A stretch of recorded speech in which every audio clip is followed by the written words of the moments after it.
Hello students, आज हम कर रहे हैं सॉल्यूशन चैप्टर में से कॉलिगेटिव प्रॉपर्टीज और कॉलिगेटिव प्रॉपर्टीज में ऑस्मोसिस तथा ऑस्मोटिक प्रेशर का टॉपिक, जिसे परासरण तथा परासरण दाब कहा जाता है।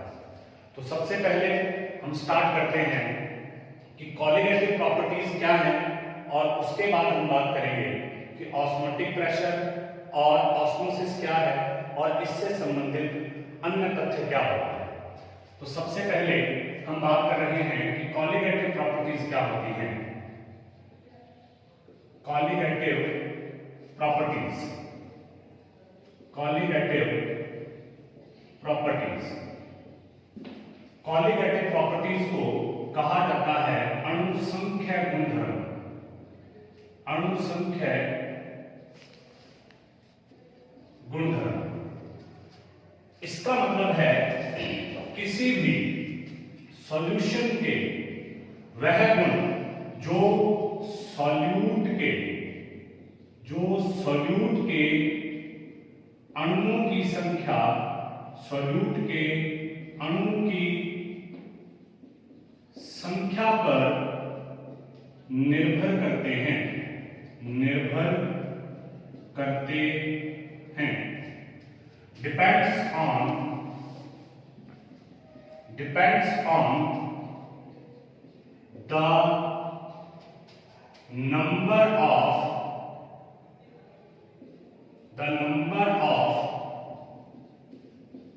solute molecules.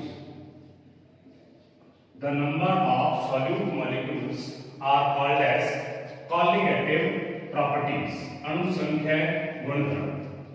अर्थात किसी भी विलयन के, किसी भी सॉल्यूशन के वो सभी प्रॉपर्टीज, वो सभी गुण जो कि उसके अंदर उपस्थित सॉल्यूट के मतलब विलय के मॉलिक्यूल्स की संख्या पर निर्भर करते हैं, ना कि उनकी नेचर पर, ना कि उनकी नेचर पर। उनको हम क्या कहते हैं? Colligative properties. जब हम कॉलिगेटिव प्रॉपर्टीज की बात करते हैं तो हमारे सिलेबस में 4 कॉलिगेटिव प्रॉपर्टीज दे रखी है। सबसे पहली कॉलिगेटिव प्रॉपर्टी है relative lowering of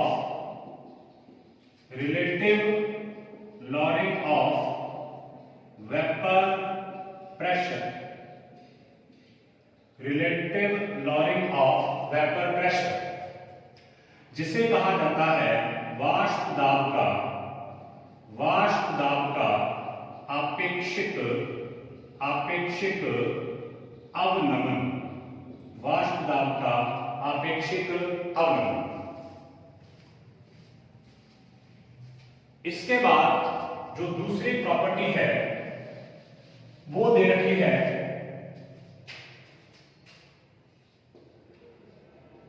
elevation of boiling point, जिसे कहते हैं क्वथनांक का उन्नयन। तीसरी कॉलिगेटिव प्रॉपर्टी है डिप्रेशन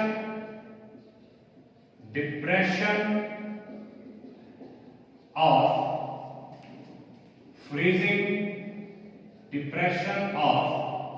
फ्रीजिंग पॉइंट, जिसे कहते हैं हिमांक का अवनमन।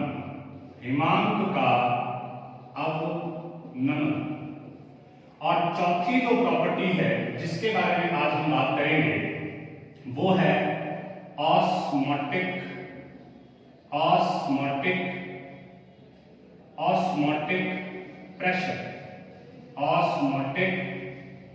प्रेशर, जिसे कहते हैं परासरण दाब। जब हम बात करेंगे इन चारों प्रॉपर्टीज की तो ये चारों के चारों एक 2, 3 और 4, ये चारों के चारों विलयन के गुण या प्रॉपर्टीज ऑफ सॉल्यूशन डिपेंड करते हैं उस विलयन में या उस सॉल्यूशन में प्रेजेंट नंबर ऑफ सॉल्यूट पर। नंबर ऑफ सॉल्यूट अर्थात विलय के अणुओं की संख्या पर। इसीलिए इनको कहा जाता है कॉलिगेटिव प्रॉपर्टीज। तो अब हम स्टार्ट करते हैं ऑस्मोटिक प्रेशर। अब हमारा टॉपिक, बेसिक टॉपिक जिसको आज हम स्टार्ट कर रहे हैं, जिसके बारे में अभी हम डिस्कस कर रहे हैं, वो है ऑस्मोटिक प्रेशर। टॉपिक है ऑस्मोटिक प्रेशर। ऑस्मोटिक प्रेशर जिसको कहा जाता है परासरण दाब। परासरण दाब इसे रिप्रेजेंट किया जाता है पाई से। इसे रिप्रेजेंट किया जाता है पाई से। परासरण दाब समझने से पहले हमें इसके बेसिक को क्लियर करना होगा, और इसका बेसिक है ऑस्मोसिस। ऑस्मोसिस, ऑस्मोसिस को कहा जाता है परासरण। इसी के साथ मिलती जुलती एक और फिनोमेना होता है, एक और घटना होती है, जिसे हम क्या कहते हैं? जिसे हम कहते हैं डिफ्यूजन। जिसे हम कहते हैं डिफ्यूजन।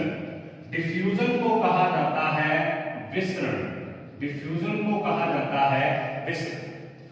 जब हम बात करेंगे ऑस्मोसिस की और जब हम बात करेंगे डिफ्यूजन की, ये दोनों लगभग सेम घटनाएं हैं, दोनों लगभग सेम फिनोमिना हैं, बट इनमें बेसिक डिफरेंस ये होता है कि यहां पर सॉल्वेंट मॉलिक्यूल्स जो होते हैं, सॉल्वेंट मॉलिक्यूल्स जो होते हैं, सॉल्वेंट मॉलिक्यूल्स अपनी हायर कंसंट्रेशन से, solvent molecules pass through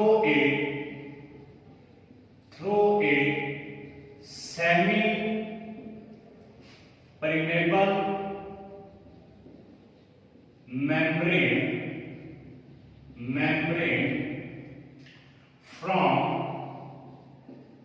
its higher concentration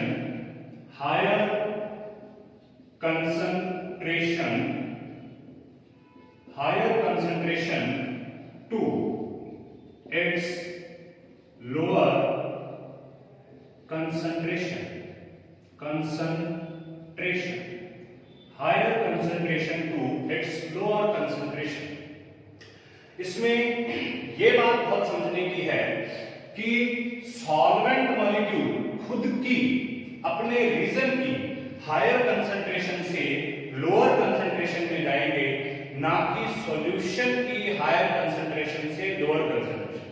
इसके बारे में हम डायग्राम से बात करेंगे अभी, उससे पहले हम देख लेते हैं diffusion.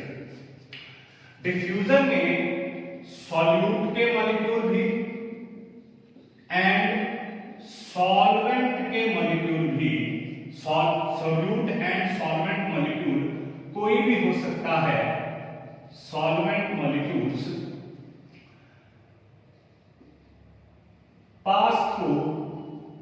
pass through any membrane, even membrane is not required for diffusion, any membrane or no membrane, solute and solvent molecules pass through any membrane or no membrane from their high concentration to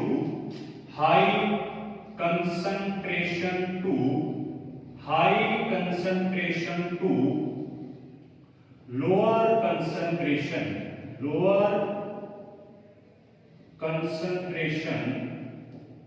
from their high concentration to lower concentration. This phenomenon is called as diffusion. Diffusion या इसको हम क्या कहते हैं, विसरण। मतलब विलय या विलायक किसी के भी अणु जब बिना किसी मेम्ब्रेन के या किसी भी ऐसी मेम्ब्रेन के जो कि सेमी परमेबल नहीं होती, परमेबल मेम्ब्रेन होती है, पार्ट में झिल्ली होती है, उसमें से गुजरते हैं। कहां से? अपनी उच्च सांद्रता हाई कंसंट्रेशन से अपनी निम्न सांद्रता लोअर कंसंट्रेशन की तरफ, उसे हम क्या कहते हैं, डिफ्यूजन या विसरण कहते हैं। बेसिकली विसरण में जो नेट फ्लो होता है वो किसका होता है? नेट फ्लो जो होता है, नेट फ्लो होता है सॉल्यूट का। नेट फ्लो किसका होता है? सॉल्यूट का। मतलब इसमें जो विलय पदार्थ है उसका ज्यादा गमन होता है। और वैसे तो डिफ्यूजन गैस का, सॉलिड का और लिक्विड का तीनों का ही प्रॉपर्टी होता है, बट सबसे ज्यादा जो पाया जाता है वो पाया जाता है गैस में, वो पाया जाता है गैस में। डिफ्यूजन का एक नॉर्मल डेली लाइफ का एग्जांपल है, इसका विसरण का या डिफ्यूजन का एग्जांपल है कि हमारे घरों में अगर हम किसी जहां पर पूजा पाठ की जाती है या घर के किसी कोने में कोई अगरबत्ती या इंसेंस स्टिक को लगाएं तो उसकी खुशबू पूरे के पूरे घर या पूरे के पूरे रूम में पहुंच जाती है। जिस प्रकार से अगर किसी कमरे में कोई बहुत ज्यादा परफ्यूम लगाकर व्यक्ति आता है तो उसकी खुशबू पूरे के पूरे कमरे में पहुंच जाती है, तो वहां पर जो परफ्यूम या जो अगरबत्ती है उसके आसपास की खुशबू या उस खुशबू के पार्टिकल जो मॉलिक्यूल्स हैं वो वहां से निकलकर पूरी जगह पर फैल गए। और किसके थ्रू फैले? वहां पर कोई मेम्ब्रेन नहीं है, या किसी व्यक्ति ने अपने बॉडी पर कोई डिओड्रेंट लगाया और वो उसके कपड़ों को पास करते हुए, जो कि एक मेम्ब्रेन की तरह ही काम कर रहे हैं पर वो एक परमेबल मेम्ब्रेन है, उनको पास करते हुए और पूरे के पूरे वातावरण में या पूरे के पूरे रूम में फैल जाते हैं। वो एक प्रोसेस किस चीज का है? डिफ्यूजन का प्रोसेस। इसका एक और जनरल एग्जांपल लिया जाता है कि अगर हमारे पास एक बीकर में वाटर हो और उसके अंदर हम रेड या ब्लू इंक का एक ड्रॉप डाल दें तो वो रेड या ब्लू इंक थोड़े टाइम में उस पूरे के पूरे बीकर में स्प्रेड हो जाता है, उस पूरे के पूरे बीकर में फैल जाता है। इस प्रोसेस को ही क्या बोलते हैं? डिफ्यूजन बोलते हैं। तो इसका मतलब गैस में सबसे ज्यादा डिफ्यूजन होता है, सॉलिड में भी हो सकता है, लिक्विड में भी हो सकता है। और डिफ्यूजन और ऑस्मोसिस में सबसे ज्यादा दो मेजर डिफरेंस हैं। ऑस्मोसिस में जो नेट फ्लो होता है, जो नेट फ्लो होता है वो होता है सॉल्वेंट का, और डिफ्यूजन में जो नेट फ्लो होता है वो होता है सॉल्यूट का। तो अभी हमने डिफ्यूजन और ऑस्मोसिस मतलब विसरण और परासरण इन दोनों में बेसिक डिफरेंस को देखा।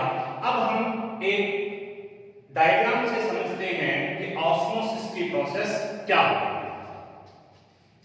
ऑस्मोसिस की प्रोसेस को समझने के लिए हम यहां पर एक डायग्राम बनाएंगे, उसके बाद हम हमारे टॉपिक पर आएंगे जो हमारा टॉपिक है ऑस्मोटिक प्रेशर। ऑस्मोटिक प्रेशर देखिए ऑस्मोसिस क्या, इसके लिए मान लीजिए हमने क्या किया, यहां पर इस तरीके से एक कंटेनर लिया है, जिस कंटेनर के बीचों बीच यहां पर एक सेमी परमेबल मेम्ब्रेन को लगाया है। यहां पर एक सेमी परमेबल मेम्ब्रेन को लगाया गया है। सेमी परमेबल मेम्ब्रेन इस तरीके से यहां पर लगी हुई है। इसके एक तरफ हमने सिर्फ सॉल्वेंट के मॉलिक्यूल को रखा है, मतलब एक तरफ प्योर सॉल्वेंट है, शुद्ध विलायक है, और इस तरफ इसके अंदर कोई सॉल्यूट भी डला हुआ है। इस तरीके से ये एक सॉल्यूशन है, इस तरीके से ये क्या है? एक सॉल्यूशन है। इस तरीके से ये एक सॉल्यूशन है। बीच में इसके यहां पर ये लगी हुई है SPM। स्टूडेंट की होती है। एसपीएम का मतलब क्या है?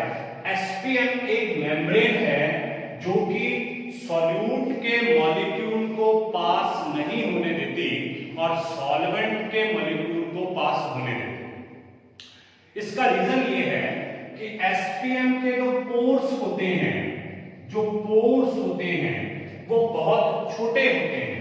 हम ये कह सकते हैं ये वेरी स्मॉल पोर्स होते हैं, and allow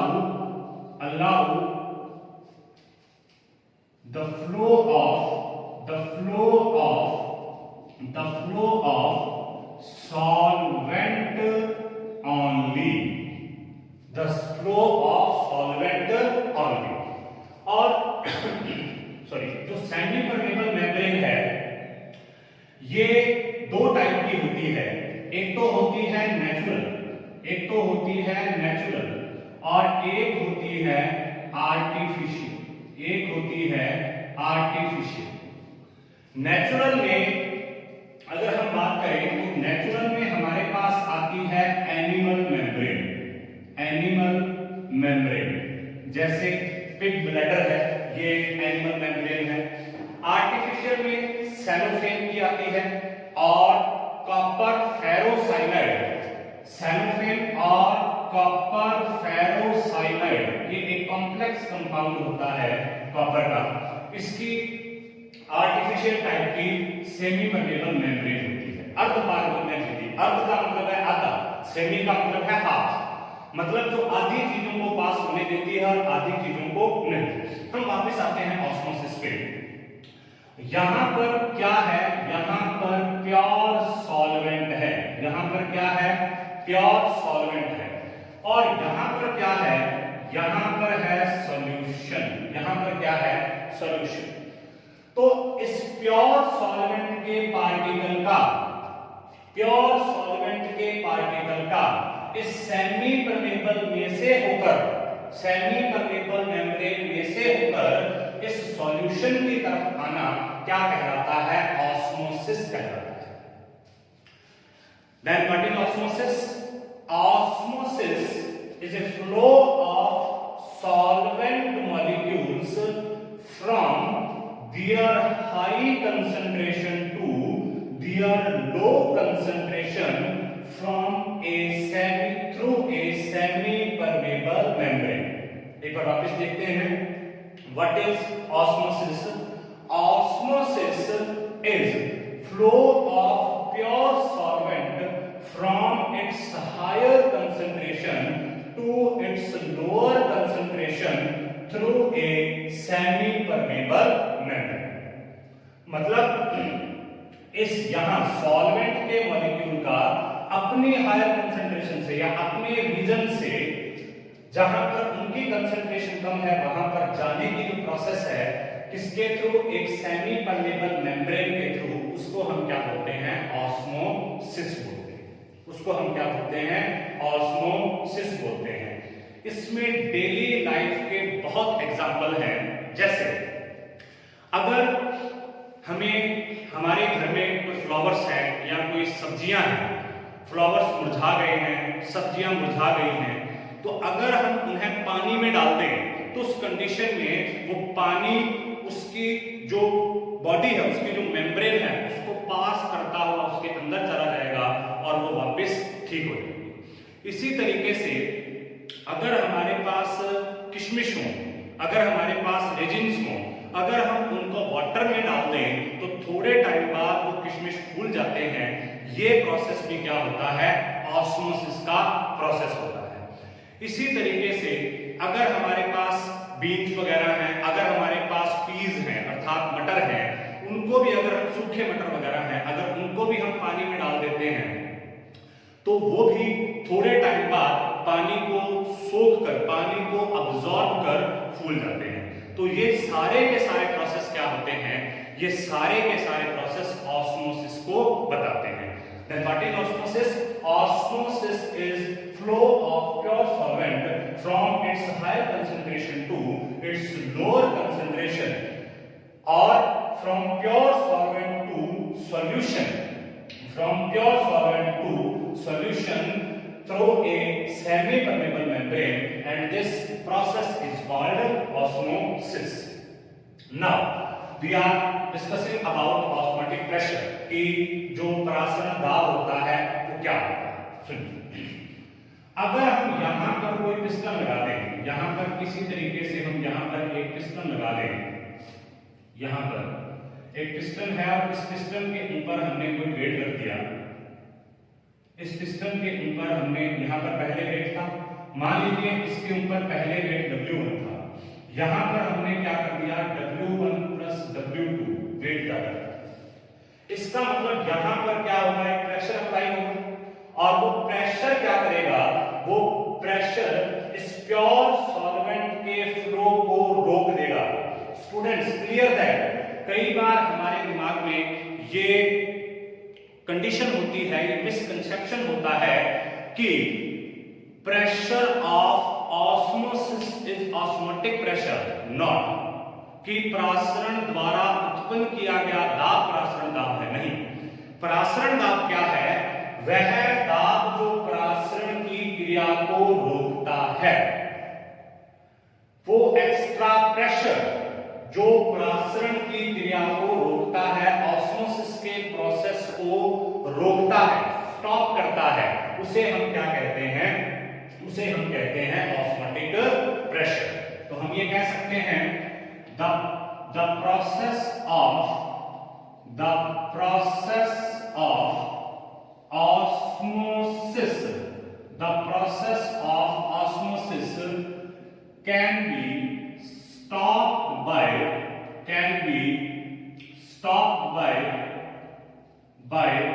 applying extra pressure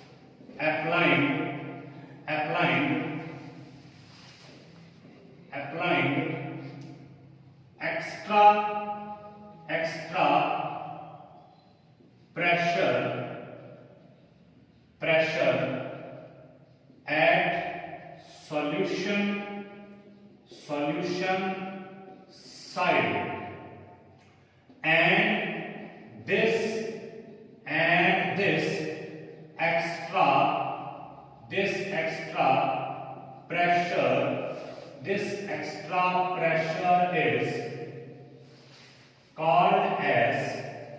extra pressure is called as osmotic pressure. The process of osmosis can be stopped by applying extra pressure at solution side, and this extra pressure is called as osmotic pressure. This extra pressure is called as osmotic pressure, or we can say the pressure which prevent the flow of pure solvent to solution side is called osmotic pressure. Is called osmotic pressure. Next, अब हम बात करते हैं कि ये osmotic pressure को कैसे drive किया जाता है और ऑस्मोटिक प्रेशर होता है। तो ऑस्मोटिक प्रेशर जो है, ऑस्मोटिक प्रेशर का एक हमारी लाइफ में, हमारी डेली लाइफ में एक बहुत बढ़िया यूज है। इसी ऑस्मोटिक प्रेशर को और ज्यादा इंक्रीज करके हम एक, जैसे मान लीजिए यहाँ पर कोई प्रेशर अप्लाई किया P, उसी के साथ अगर हम ये पाई तो ऑस्मोटिक प्रेशर है, यहाँ पर मान लीजिए कोई ऑस्मोटिक प्रेशर है पाई, उसके साथ हमने क्या किया, P प्रेशर और डाल दिया, तो क्या होगा कि यहाँ से जो सॉल्वेंट के मॉलिक्यूल हैं, यहाँ से जो सॉल्वेंट के मॉलिक्यूल हैं, वो यहाँ से वापस कहाँ जाने लग जाएंगे, प्योर सॉल्वेंट की तरफ। और इस प्रोसेस को क्या बोलते हैं, इस प्रोसेस को बोलते हैं RO, very common name RO, reverse osmosis. और इससे क्या किया जाता है, इससे जो साल्ट वाटर होता है, मतलब जो सी वाटर होता है, उसका डिसैलिनेशन किया जाता है और उससे फॉर्मेशन किया जाता है ड्रिंकिंग वाटर का, या उससे हम प्राप्त करते हैं जो पीने का पानी होता है। नेक्स्ट, अब हम बात करेंगे कि ऑस्मोटिक प्रेशर क्या है और ऑस्मोटिक प्रेशर को किस तरीके से डिफाइन किया जा सकता है, ऑस्मोटिक प्रेशर को हम किस तरीके से लिख सकते हैं, ऑस्मोटिक प्रेशर को मैथमेटिकली किस तरीके से रिप्रेजेंट किया जाता है। तो अब देखिए, जब ये देखा गया, एक्सपेरिमेंटली ये देखा गया कि ऑस्मोटिक प्रेशर जिसे हम पाई से डिनोट करते हैं, एक्सपेरिमेंटली ये देखा गया कि जो पाई होता है ये प्रोपोर्शनल टू सी होता है। सी या हम इसको क्या लिख सकते हैं, सी भी लिख सकते हैं और एम भी लिख सकते हैं। एंड दिस इज क्या है, कंसंट्रेशन, दिस इज कंसंट्रेशन और मोलैरिटी, दिस इज कंसंट्रेशन और molarity. Okay, so we can say pi is proportional to C or molarity and pi is proportional to T. T का मतलब है temperature and C का मतलब है concentration और molarity, concentration और मोलैरिटी। तो हम क्या कर सकते हैं, हम कह सकते हैं pi is proportional to Ct and pi is equal to RCT, where R is solution, where R is solution constant. This is have same value as gas constant. तो कई बार इसको हम गैस कांस्टेंट भी कह देते हैं, लेकिन एग्जैक्टली ये क्या होता है, ये होता है सॉल्यूशन कांस्टेंट।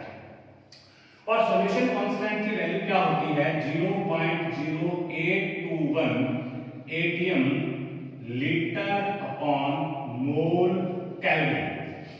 हमने एटीएम में इसकी जो वैल्यू है उसको क्यों लिया, क्योंकि हम बात कर रहे हैं प्रेशर, और प्रेशर के लिए जो यूनिट यूज की जाती है वो ली जाती है एटीएम या एटमॉस्फेयर।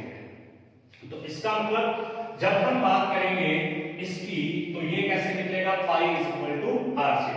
इसी को हम लिख सकते हैं pi is equal to CRT and C is what, C is concentration और molarity. So we can say C is equal to N upon V. What is molarity? Molarity is number of moles present in 1 liter of solution. So we can say this is number of moles of solute, number of moles of solute, and what is this, volume of solution